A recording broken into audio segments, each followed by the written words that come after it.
नमस्कार। एक और टिप्पणी के साथ मैं तुल चौरसिया। दिल्ली सरकार ने पिछले हफ्ते दिल्ली के प्रदूषण को औकात दिखाने के लिए एक क्रांतिकारी कदम उठाया। 1 जुलाई से उसने 10 साल पुराने डीजल और 15 साल पुराने पेट्रोल कारों को तेल बेचने पर रोक लगा दिया। इस ऐतिहासिक क्रांति ने एक ही दिन में दम तोड़ दिया। गाड़ियों की उम्र के हिसाब से नहीं, गाड़ियों को पोल्यूशन के हिसाब से बैन किया जाए, उनकी एज को डिफाइन करते हुए बैन ना किया जाए, उनकी पोल्यूशन की क्या कैपेसिटी है उसको देखते हुए बैन किया जाए। दिल्ली की नई नवेली भाजपा सरकार के इस क्रांतिकारी कदम के 2 पहलू थे। पहला, पुरानी कारों को तेल नहीं देना, और दूसरा, सरकारी अवधि पूरा कर चुकी कारों को जब्त करके उनको स्क्रैप करना। यह सारा खटकरम commission for air quality management के निर्देश पर दिल्ली का प्रदूषण नियंत्रित करने के लिए हुआ। जिस दिन मुख्यमंत्री रेखा गुप्ता दिल्ली वालों को प्रदूषण से बचाने के लिए ये सारे उपाय लागू करवा रही थी, ठीक उसी दिन उन्होंने अपने आप को प्रदूषण से महफूज रखने के लिए यह छोटा सा कदम भी उठाया। दिल्ली की मुख्यमंत्री रेखा गुप्ता के आवास को लेकर ये खबर सामने आ रही है। उनका सरकारी आवास जो है वो रेनोवेट किया जाएगा और उसके लिए अब सरकारी आवास के रेनोवेशन के लिए टेंडर निकला है। पीडब्ल्यूडी ने ये टेंडर निकाला है और आपको बता दें 60 लाख का ये टेंडर निकाला गया है। ज्यादा नहीं, बस 4 महीने पहले दिल्ली में चुनाव से पहले रेखा गुप्ता और उनकी पार्टी का सबसे बड़ा चुनावी मुद्दा था अरविंद केजरीवाल का शीश महल। भाजपा के तमाम नेताओं ने जिस तरह से शीश महल को मुद्दा बनाया था वह अभी लोगों के जहन से उतरा नहीं है। गरीबों के प्रति कितनी नफरत है, बने बनाए घर बर्बाद हो रहे हैं, और दूसरी तरफ अपने लिए करोड़ों का शीश महल बनवाने वालों को गरीब का ये दर्द कभी भी समझ नहीं आएगा। 50,000 गज एक शीश महल बनाया दिल्ली वासियों के 45 करोड़ के खर्चे से, और केजरीवाल जी आपको इसका हिसाब देना पड़ेगा। उस शीश महल के अंदर अवैध रूप से पेड़ काटे गए, उस शीश महल में अवैध रूप से कंस्ट्रक्शन की गई, उस शीश महल में दिल्ली की जनता की गाड़ी कमाई का पैसा लगाया गया जिसे लूट कर आपने बनाया है। और अब रेखा गुप्ता की थिथरई देखिए, मेरा शीश महल और तुम्हारा वाला अय्याशी का अड्डा। वो शीश महल जो पूर्व मुख्यमंत्री ने केवल अपनी अय्याशी के लिए बनाया था, दिल्ली की जनता की खून पसीने की कमाई के पैसे से बनाया, और एक ये शीश महल है जो जनता को समर्पित कर उनकी सुविधा के लिए आज दिया गया है। यह नेतागिरी का सुख और लाभ दोनों है। आप नेता बनने से पहले और नेता बनने के बाद 2 विशुद्ध विपरीत जुबानें बोल सकते हैं। नेता होने के कारण उक्त व्यक्ति को इसका जन्मजात अधिकार है। नेता बनने से पहले अरविंद केजरीवाल भी कार और बंगला नहीं लेने के दावे करते थे, आपको तो याद ही होगा। ना तो मैं लाल बत्ती लूंगा, ना मैं कोई बड़ा बंगला लूंगा, और ना मैं सिक्योरिटी लूंगा। चुनाव जीतने से पहले भाजपा के नेता भी कुछ इसी तरह की जुबान बोलते थे, लेकिन चुनाव जीतने के महज 4 महीने बाद भाजपा अपनी बातें भूलकर सत्ता का सुख लूट रही है। मुख्यमंत्री रेखा गुप्ता के राजमहल पर दिल्ली की जनता के पैसे से 60 लाख रुपए आवंटित किए गए हैं। इस पैसे से रेखा गुप्ता के सरकारी आवास को आधुनिक सुख सुविधाओं से सुसज्जित किया जाएगा। विषय से बहुत ज्यादा भटक जाएं उससे पहले हम वापस प्रदूषण के मुद्दे पर लौट आते हैं। दिल्ली में प्रदूषण करने वाले वाहनों को तेल नहीं बेचने और उनको स्क्रैप करने का फरमान रेखा गुप्ता की सरकार ने जारी किया, क्योंकि इनसे प्रदूषण होता है। लेकिन अपने घर में जनता के पैसे से 14 एसी लगवाने में कोई प्रदूषण नहीं होता, ऐसा रेखा गुप्ता का मानना है। यकीन मानिए, उनके घर में 14 एसी के साथ ऐशो आराम की और भी बहुत सी चीजें लगने वाली हैं। 9,30,000 के 5 टीवी सेट, 7,70,000 के 14 एसी, 5,74,000 की लागत से 14 सीसीटीवी कैमरे, 2 लाख का पावर बैकअप यूपीएस सिस्टम, 1,80,000 रुपए के 23 रिमोट कंट्रोल वाली सीलिंग फैन, 91,000 के 6 गीजर लगाए जाएंगे, 77,000 की वॉशिंग मशीन खरीदी जाएगी। साथ ही मुख्यमंत्री रेखा गुप्ता को आवंटित आवास की लाइटिंग और इंटीरियर पर भी खास ध्यान दिया गया है। 6 लाख रुपए से अधिक की लागत से 115 लाइट यूनिट्स, जिसमें झूमर, वॉल लाइट्स और हैंगिंग लैंप शामिल है, उन्हें खरीदकर लगाया जाएगा। प्रदूषण के प्रति इतनी जागरूक मुख्यमंत्री की बस पूछिए ही मत। ये उसी पार्टी की नेता हैं जिसके नेता कुछ दिन पहले 1 नेशन 1 एसी टेम्परेचर का नारा लगा रहे थे। तब भी दावा यही था कि टेम्परेचर फिक्स होगा तो प्रदूषण कम होगा। अब एसी का जो टेम्परेचर स्टैंडर्डाइजेशन है 20 डिग्री से 28 डिग्री रहेगा, यानी 20 डिग्री से नीचे हम उसकी कूलिंग नहीं कर सकेंगे और 28 डिग्री से ऊपर वार्मिंग नहीं कर सकेंगे। इस प्रकार का एक पहली बार इस प्रयोग को किया जा रहा है। पता नहीं रेखा जी अपने घर में फिक्स टेम्परेचर वाला एसी लगवा रही हैं या नहीं। दिल्ली के प्रदूषण को खत्म करने के लिए इतना त्याग तो वो कर ही सकती हैं। फिलहाल दिल्ली के प्रदूषण पर उनका निर्णायक हमला सड़कों पर दौड़ रही डीटीसी की बसों के जरिए हुआ है। हर बस के पीछे विज्ञापन छपवाकर उन्होंने दिल्ली के प्रदूषण को सीधी धमकी जारी की है।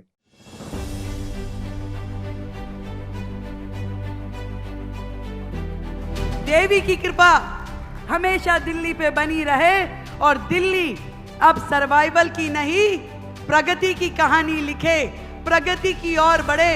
उस स्वप्न को पूरा करने के लिए हम सब मिलकर के ट्रिपल इंजन की सरकार काम करने वाली है। रेखा जी के बारे में हम कुछ कहें उससे ज्यादा जरूरी है कि रेखा जी प्रदूषण के बारे में जो कुछ कहती हैं उसे सुना जाए। दिल्ली का वायु प्रदूषण नहीं हुआ, वात पित्त दोष हो गया है। डस्ट पॉल्यूशन और कंट्रोल करने के लिए हमने दिल्ली में 13 पॉल्यूशन हॉटस्पॉट, ये जहां सबसे ज्यादा पॉल्यूशन रहता है, इन सभी हॉटस्पॉट्स पे वहां पे जो बड़े बड़े पोल्स हैं उसके ऊपर मिस्ट स्पेयर लगाएंगे। दिल्ली की परिधि में कोई भी व्हीकल जो आएगा वो BS6 CNG या EV कमर्शियल व्हीकल होना जरूरी होगा 1 नवंबर 2025 से। अगर आपने ध्यान दिया हो तो वायु प्रदूषण से निपटने के तमाम उपायों में वो AC का जिक्र करना भूल गई। यह सुविधाजनक भूल है। वैसे तो विज्ञान में इन दिनों लोगों की बहुत ज्यादा रुचि बची नहीं है। सब लोग इतिहास में इंटरेस्ट लेने लगे हैं। फिर भी थोड़ा सा विज्ञान जान लेना चाहिए। AC में ठंडक पैदा करने के लिए जिन रेफ्रिजरेंट गैसों का इस्तेमाल होता है उन्हें क्लोरोफ्लोरोकार्बन और हाइड्रोक्लोरोफ्लोरोकार्बन कहते हैं। ये ग्रीन हाउस गैसें होती हैं जिनके उत्सर्जन से वायुमंडल की ऊपरी सतह पर स्थित ओजोन की परत खराब हो जाती है। इस छेद से गुजरकर सूरज की कैंसर कारक अल्ट्रावायलेट किरणें सीधे धरती तक पहुंच जाती हैं। इसके अलावा AC को चलाने में बहुत ज़्यादा बिजली की खपत होती है। यह प्रदूषण का एक और बड़ा स्रोत है क्योंकि हमारे देश में आज भी कुल बिजली का आधे से ज़्यादा हिस्सा कोयले से बनता है और जहां भी थर्मल पावर प्लांट हैं वहां पर बड़ी मात्रा में कार्बन का उत्सर्जन होता है। इससे और ज़्यादा वायु प्रदूषण होता है। खैर, मुझे नहीं लगता कि रेखा गुप्ता को बहुत ज़्यादा विज्ञान और लॉजिक की पड़ी है। बीते 4 महीनों में अंड-बंड बयानों से उनकी यह प्रवृत्ति बार बार साबित हुई है। अखिलेश यादव आए थे दिल्ली में प्रचार करने। टूटी चोर 25-26 साल तक दिल्ली की सत्ता से बाहर रहने का असर ये है कि दिल्ली भाजपा के तमाम नेता आज भी खुद को विपक्ष की मानसिकता में ही पाते हैं, लेकिन रेखा गुप्ता तो खुद को ट्रोल की मानसिकता में भी पाती हैं। उन्हें इस बात को समझाने के लिए एक पत्रकार को लगाना पड़ा कि वो एक राज्य की चुनी हुई मुख्यमंत्री हैं। उन्होंने संविधान की शपथ ले रखी है कि सभी तरह के लोगों के प्रति बिना किसी भय, द्वेष, पक्षपात या अनुराग के कार्य करेंगी। सुनिए, जब दिल्ली में कॉमेडियन कुणाल कामरा के आने को लेकर सवाल किया गया तब रेखा गुप्ता ने क्या जवाब दिया। कुणाल कामरा अगर वो कहे कि उनको दिल्ली में एक कॉमेडी का शो करना है जो वो करते हैं और वो शो में आप मान सकते हैं कि हमारे PM पे सब लोग पे मजाक होगी एज अ कॉमिक, आप उनको क्या सलाह देंगे? दिल्ली में शो करना चाहिए कि नहीं? अपने रिस्क पे आए। इंटरनेट पर लार टपकाते घूम रहे ट्रोल्स और चुने हुए मुख्यमंत्री की भाषा में कोई अंतर ही नहीं बचा है। वो तो भला हो पत्रकार का जिन्होंने लगे हाथ उन्हें पद की मर्यादा याद दिला दी। मैम, आप चीफ मिनिस्टर हैं, आप ऐसे कैसे बोल सकती हैं कि अपने रिस्क पे आए? अरे दिल्ली की जनता सुनेगी ना उन्हें, इसलिए कह रही। दिल्ली की जनता सुनेगी तो वो उनको तो अच्छा बोलना पड़ेगा। आपके भरोसे पे आएंगे वो, अगर आएंगे तो। हाँ, ये ठीक बात है कि आप आइए, मैं आपका स्वागत करती हूँ। ये वही रेखा गुप्ता है जो दिल्ली की यमुना नदी में वेनिस की तर्ज पर क्रूज चलाने का ख्वाब देखती थी। हालांकि उनका यह दावा सच्चाई से कोसों दूर नजर आ रहा है। यमुना मैया की बात कर लेते हैं। आरती तो शुरू हो गई जैसे कि आपकी सरकार बनी, क्रूज चलाने की बात हो रही है। पानी तो है नहीं, पानी तो आप लोग डिपेंडेंट हो रहते हैं, हरियाणा से छूटे तब कहाँ से क्रूज चला लेंगे? मतलब या सिर्फ क्या ऐसा तो नहीं पब्लिकली बोल देना है, या फिर क्रूज चलाएंगे और 100 मीटर बाद क्रूज उतर जाएगा? वेनिस गए आप? नहीं, मैं नहीं गया, मुझे मौका नहीं मिल पाया। मैं भी नहीं गई। तो दिल्ली में बताएंगे जब वो रिवर जो दिखती है और उस पे वो जो बोट चलती है, क्या है वो? नदी है, वो भी नाला है। नेता कैसे चुनाव के पहले और चुनाव के बाद अलग अलग जुबानें बोलने के लिए अधिकृत हैं, इसे रेखा जी के एक और बयान से समझिए। यह मामला दिल्ली में झुग्गी झोपड़ियों को नहीं तोड़ने के वादे से जुड़ा था। षड्यंत्र के तहत कुछ लिस्टें व्हाट्सएप ग्रुप्स में घुमा रहे हैं, डेमोलिशन लिस्ट की झुग्गी तोड़ रहे हैं। एक भी झुग्गी बस्ती, एक भी झुग्गी कॉलोनी दिल्ली की नहीं टूटने वाली। लेकिन आज दिल्ली की स्थिति एकदम अलग है। तैमूर नगर से लेकर कालकाजी और वजीरपुर से लेकर अशोक विहार तक झुग्गियों पर बुलडोजर चलाने का काम युद्ध स्तर पर हो रहा है। इस वक्त हम अशोक विहार के जेलर वाले बाग एरिया में हैं और ये मेरे पीछे आप जो देख रहे हैं, ये जो टूटा हुआ मकान है, ये आज सुबह 8 बजे बुलडोजर की कार्रवाइयां की गई और उसके कारण इस पूरे एरिया में लगभग 50-60 मकान जो है तोड़ दिए गए। इस वक्त हम मौजूद हैं, ये वजीरपुर रेलवे स्टेशन का ये इलाका है और इसी इलाके से सटी हुई आप झुग्गियां देख सकते हैं, जिस पर बीते दिन भी कार्रवाई हुई है, आज भी कार्रवाई हुई है और आने वाले 2 दिनों तक इसी तरह से कार्रवाई होगी। दिल्ली में बीजेपी की सरकार बनने के बाद से दिल्ली विकास प्राधिकरण यानी डीडीए और दिल्ली नगर निगम यानी एमसीडी मिलकर अवैध अतिक्रमण खत्म करने में लगी है। इसी के तहत पूर्वी दिल्ली के गांधीनगर इलाके में अवैध अतिक्रमण को ध्वस्त किया जा रहा है। इस वक्त मैं हूँ दिल्ली के तैमूर नगर इलाके में। अगर आप मेरे पीछे देख सकें कि ये जो इलीगल कंस्ट्रक्शन है उसको बुलडोजर की कार्रवाई बुलडोजर के जरिए तोड़ा जा रहा है और इस काम से पल्ला झाड़ने की उनकी कोशिश भी लगे हाथ देख लीजिए। मैंने स्पष्ट रूप में आज बताया है कि जिन झुग्गियों में माननीय कोर्ट के यदि आदेश हैं, तो उसमें ना कोई सरकार कुछ कर सकती है, ना प्रशासन कुछ कर सकता है। रेलवे की लाइन पे जाके मकान बसाएंगे, वो मुख्यमंत्री नहीं बचा सकती भाई। जब तक रेखा जी की सरकार मुंबई के धारावी पुनर्विकास प्रोजेक्ट की स्टडी कर रही है, तब तक आप दिल्ली के मद्रासी कैंप के विस्थापितों की सुध ले लीजिए। हम आके अभी 10-12 दिन हो गया, यहाँ कुछ परवाह नहीं कर रहे हैं, तंग हो रहा, कुछ पता नहीं लग रहा, काम भी नहीं, कुछ भी नहीं है।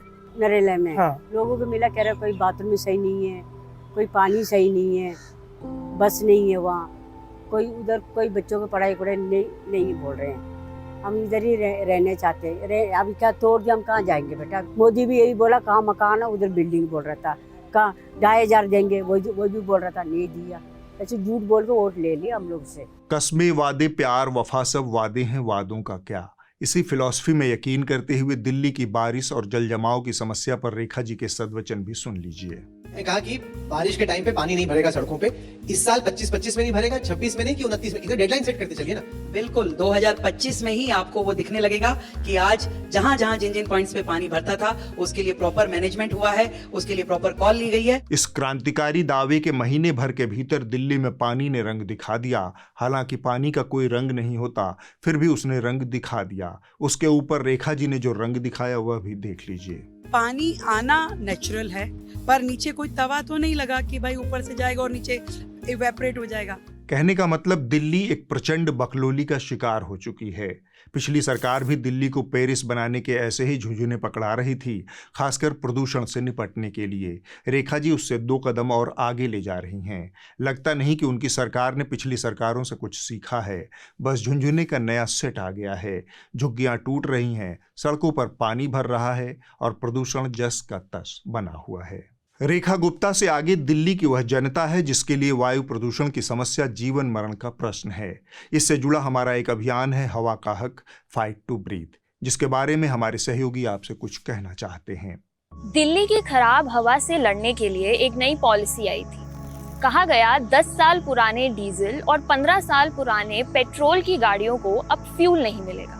लेकिन 2 दिन बाद सरकार ने कहा ये नहीं हो रहा है, क्योंकि सिस्टम रेडी नहीं है और लोग भी नाराज हो रहे हैं। तो सवाल ये है कि दिल्ली और पूरे देश की हवा आखिर साफ होगी कब, जब रूल्स बनाने वाले तैयार नहीं है और जिनके लिए रूल्स बनाए जा रहे हैं उनकी बात सुनी ही नहीं जा रही। बार बार ये साबित हो रहा है कि गवर्नमेंट साफ हवा जैसी फंडामेंटल जरूरत भी पूरी नहीं कर पा रही है। इसीलिए हम हवा का हक यानी फाइट टू ब्रीथ कैंपेन लेकर आए हैं, जिससे हम साल भर साफ हवा के मुद्दे उठाएंगे। RTIs, video shows, interviews, ground report के जरिए ये कैंपेन जारी है। इस कैंपेन को सपोर्ट करने के लिए newslaundry.com/सेना पर जाएं या फिर अपने स्क्रीन पर दिए गए QR कोड को स्कैन करें। आपके बीच मौजूद सब्सक्राइबर्स के जरिए ही न्यूज़ लॉन्ड्री काम कर पा रहा है, क्योंकि हम किसी कॉरपोरेट या गवर्नमेंट से एडवर्टीजमेंट नहीं लेते। इसलिए न्यूज़ लॉन्ड्री को सब्सक्राइब करें और गर्व से कहें, मेरे खर्च पर आज़ाद है खबरें। वाहनों से होने वाले प्रदूषण को रोकने के लिए दिल्ली में कारों, ट्रकों, मोटरसाइकिलों की बढ़ती संख्या का बारीकी से विश्लेषण करने की जरूरत है। इसमें पब्लिक ट्रांसपोर्ट की असफलता, जीवन शैली में बदलाव, समय का अभाव, रोजी रोटी का दबाव और शहरों का अनियंत्रित फैलाव आदि बहुत सारे फैक्टर हैं।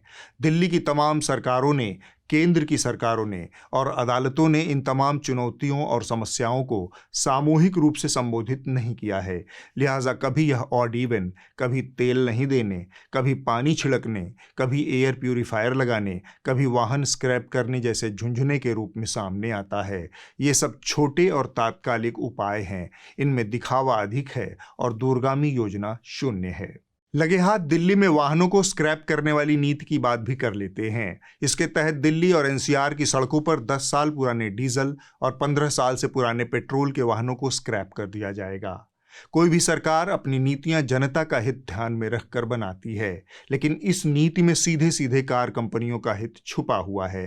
कहने को कहा जा सकता है कि यह अदालतों के फैसले के बाद हुआ है। मिडिल क्लास की बड़ी दुर्दशा है इस देश में। पहले वो वोट देता है, इसके बाद वो जेब से नोट देता है। जिंदगी भर यही सिलसिला उसकी नियति बन गया है। कायदे से किसी भी कार को सड़क से हटाने के लिए एक पुख्ता चाक चौबंद निगरानी तंत्र होना चाहिए। ऐसा तंत्र जो अनिवार्य रूप से सस्ती कीमत पर कारों की सेहत की जांच करे, उसके बाद उसे सड़कों पर चलने या नहीं चलने का सर्टिफिकेट दे। आज टेक्नोलॉजी के ज़माने में यह कोई चांद तारे पाने जैसी हसरत नहीं है। इसे एक उदाहरण से समझते हैं। एक ट्रैवल एजेंसी वाले की कार या ओला और उबर में चलने वाली कार संभव है कि 2-3 सालों में ही लाखों किलोमीटर चल जाए और उसका इंजन खराब हो जाए। एक नौकरी पेशा आदमी की कार संभव है कि 10 या 15 सालों में भी 50-60 हज़ार किलोमीटर ही चले और बेहतर देखरेख के कारण पूरी तरह से फिट हो। बॉटम लाइन यह है कि कारों को स्क्रैप करने का पैमाना उसकी सेहत होनी चाहिए, न कि उसकी उम्र। यह मूर्खतापूर्ण नीति प्रदूषण के रामबाण इलाज के रूप में फैलाई जा रही है। इस प्रकरण की शुरुआत साल 2014 से हुई। हालांकि दिल्ली में प्रदूषण एक लंबे अरसे से समस्या बना हुआ है। 1998 से 2000 के बीच सीएनजी बसों की एंट्री प्रदूषण से निपटने के लिए ही हुई थी। साल 2014 में एनजीटी ने वायु प्रदूषण के गंभीर संकट को देखते हुए पुराने वाहन, जिसमें BS2 और BS3 उत्सर्जन मानक थे, उन पर रोक लगाई थी। एनजीटी के आदेश में कुछ और चीजें भी शामिल थी। मसलन दिल्ली एनसीआर में सार्वजनिक स्थानों पर 15 साल से पुराने वाहनों की पार्किंग पर रोक, एनसीआर में 10 साल से पुराने डीजल वाहनों और 15 साल से पुराने पेट्रोल वाहनों का पंजीकरण रद्द करना आदि। साल 2018 में सुप्रीम कोर्ट ने एनजीटी के आदेश को बरकरार रखा। इसके तहत दिल्ली एनसीआर में 10 साल से पुराने डीजल वाहन और 15 साल से पुराने पेट्रोल वाहनों का पंजीकरण रद्द करने पर मोहर लगा दी गई। सुप्रीम कोर्ट ने व्यवस्था दी कि इन प्रतिबंधों का उल्लंघन करने वाले वाहनों को जब्त किया जाए। सुप्रीम कोर्ट के आदेश से इस व्यवस्था को कानूनी मजबूती मिल गई, लेकिन इसे लागू करने के लिए जरूरी तकनीक और प्रशासनिक क्षमता का अभाव था। इसलिए यह व्यवस्था ठीक से लागू नहीं हो सकी। अप्रैल 2025 में वायु गुणवत्ता प्रबंधन आयोग यानी CAQM ने दिल्ली एनसीआर में एंड ऑफ लाइफ व्हीकल्स को सड़कों से हटाने के लिए ईंधन नहीं बेचने की नीति की घोषणा की। दिल्ली सरकार ने इसे 1 जुलाई से लागू करने का नोटिस जारी किया, जिसे पहले दिन हुए भारी विरोध के बाद वापस ले लिया गया। दिल्ली सरकार ने हाल ही में 10 साल पुरानी डीजल और 15 साल पुरानी पेट्रोल गाड़ियों की जब्ती को लेकर बड़ा यू टर्न लिया। पहले इस नियम को 1 जुलाई 2025 से सख्ती से लागू किया गया, जिसके तहत पुरानी गाड़ियों को न केवल जब्त किया जा रहा था, बल्कि उन्हें पेट्रोल पंप पर ईंधन देने से भी रोका गया। इस कदम की भारी आलोचना हुई, खासकर उन लोगों की ओर से जिन्होंने महंगी गाड़ियां जैसे कि मर्सिडीज और BMW वर्षों पहले खरीदी और आज भी चलने की हालत में थी। हालांकि अब सरकार ने इस नियम पर अस्थायी रोक लगा दी है। पुराने वाहनों को पेट्रोल और डीजल बेचने पर प्रतिबंध लगाने का जो मुद्दा है, उसमें वास्तविक मुद्दा कहीं खो गया है। एक तबका इसके पीछे कार लॉबी का हाथ होने की बात कर रहा है। इसके पीछे तर्क है कि कार कंपनियों को मुफ्त में बना बनाया एक कार बाजार उपलब्ध हो गया है। यह काम सरकारी नीति की आड़ में हो रहा है। हर साल बड़ी संख्या में कारें स्क्रैप होंगी। जिनकी स्क्रैप होंगी वो लोग नई कारें खरीदेंगे। यह एक चक्र के रूप में आगे बढ़ेगा। आप इसे कुचक्र भी कह सकते हैं। नई कार के साथ एक पूरी अर्थव्यवस्था काम करती है। आपको नए सिरे से रोड टैक्स देना होगा, नया कार इंश्योरेंस लेना होगा, नया पोल्यूशन सर्टिफिकेट बनाना होगा, नई कार एक्सेसरीज का मार्केट भी फैलेगा। इससे कुछ गिने चुने लोगों को फायदा होगा। अब इसे कार के नजरिए से भी देख लेते हैं। कार सिर्फ उस इंजन से नहीं चलती जिससे कथित तौर पर प्रदूषण होता है। जिस कार को सिर्फ उम्र के आधार पर बेईमानी रूप से आप स्क्रैप करने जा रहे हैं, उस कार में शीशे के उपकरण भी लगे होते हैं। उस कार में वो हेडलाइट भी लगी है जो कोई प्रदूषण नहीं फैला रही। उसमें लोहे की बॉडी भी है जो कोई वायु प्रदूषण नहीं करती। उसमें प्लास्टिक के तमाम तरह के उपकरण भी हैं। उस कार में सीट अपहोल्स्ट्री भी है जो किसी तरह का वायु प्रदूषण नहीं फैलाती। कार का पहिया भी है, उसके वाइपर भी है। ज्ञात रूप से ये कोई वायु प्रदूषण नहीं फैलाते, लेकिन इनको स्क्रैप करके जो नई कार बाजार में आएगी उसमें ये सारी चीजें नए सिरे से बनाकर लगाई जाएंगी। और इतनी सारी नई चीजों को बनाने में शर्तियां प्रदूषण फैलता है। यानी प्रदूषण खत्म करने के लिए जिस कार को आपने स्क्रैप किया उसके बदले में नई आने वाली कार ने उससे कहीं ज्यादा प्रदूषण पहले ही वायुमंडल में छोड़ दिया। इस तर्क के खिलाफ यह तर्क दिया जा सकता है कि सरकार ने स्क्रैप के साथ ही रिसाइकलिंग की पॉलिसी भी बनाई है, लेकिन नई कार बनाने में हर तरह के नए उपकरण बनेंगे और उसमें प्रदूषण फैलेगा। इस समस्या के कुछ और व्यावहारिक पक्ष भी हैं जो सीधे प्रदूषण से जुड़ते हैं। संभव है कि 10 और 15 साल पुरानी बहुत सी कारें दूसरे राज्यों में बेच दी जाएं। उस स्थिति में बस इतना ही होगा कि अगर वो वाहन प्रदूषणकारी है तो वह प्रदूषण दिल्ली की बजाय कहीं और शिफ्ट हो जाएगा, यानी किसी न किसी को तो उसे भुगतना ही होगा। इसी तरह पेट्रोल और डीजल नहीं बेचने के मसले को भी समझ सकते हैं। इस नीति को लागू करने से पहले इसके संभावित नतीजों का आकलन नहीं किया गया। इससे पेट्रोलियम की कालाबाजारी शुरू हो सकती है। लोग दूसरे राज्यों में तेल लेने के लिए जा सकते हैं, जैसे इन दिनों दिल्ली के लोग शराब लेने के लिए गुड़गांव और फरीदाबाद में लाइन लगाए रहते हैं। यह सरकारी नीतियों का ही चमत्कार है।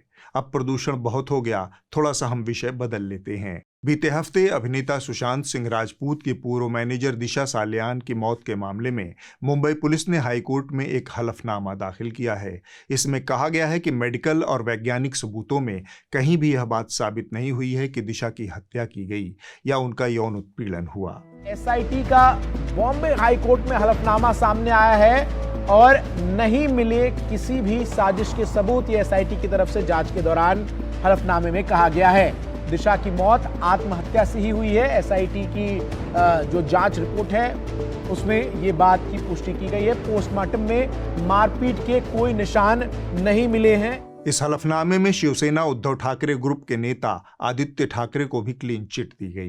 मुंबई पुलिस ने अपने हलफनामे में ये भी साफ किया है कि याचिकाकर्ता के उन आरोपों को पुख्ता करने वाला कोई सबूत नहीं है जिसमें दिशा की हत्या और शिवसेना के विधायक आदित्य ठाकरे का इस मामले से संबंध होने की बात कही गई थी। जून 2020 में जब दिशा सालियान की मौत हुई थी तब आज के टीआरपी भेड़ियों ने दिशा की मौत पर अनाप शनाप अनर्गल शो चलाए थे और ये सारे शो कोविड महामारी के दरमियान चलाए गए ताकि जनता सरकार से स्वास्थ्य सुविधाओं पर सवाल न पूछ सके। अब वो घड़ी आ गई है जब हम आपको बताने जा रहे हैं कि वाकई दिशा सालियान के साथ क्या हुआ था। हमारे चश्मदीद ने कहा उसके साथ हैवानियत हुई थी। खुदकुशी को छिपाने के पीछे एक बड़ी वजह सिर्फ ये है कि वो खुदकुशी नहीं, दरअसल वो हत्या है, इसीलिए सबकी जुबानें सिली हुई हैं। रोहन रॉय उसका मंगेतर क्या कर रहा था, हिमांशु शिकरे उसका दोस्त क्या कर रहा था, दीप अजमेरा क्या कर रहा था, इंद्रनील वैद्य क्या कर रहा था, क्या कर रहे थे जब दिशा सालियान का रेप हो रहा था। इस बनावटी चैनल रचित राष्ट्रीय समस्या में उस वक्त तमाम चैनलों ने योगदान दिया था, लेकिन उस वक्त न्यूज नेशन नामक चैनल ने भीड़ में एक अलग ही रोल अपनाया। चैनल पर कुकुर झौझौ और सनसनी नहीं मचाने का सर्टिफिकेट एक साथ चल रहा था। हमने दिशा केस में फर्जी शोर नहीं मचाया, बल्कि हमारे रिपोर्टर्स दिन रात सबूतों को खंगालते रहे, एक एक कड़ियों को जोड़कर सच्चाई सामने लाने के मिशन में लगे रहे।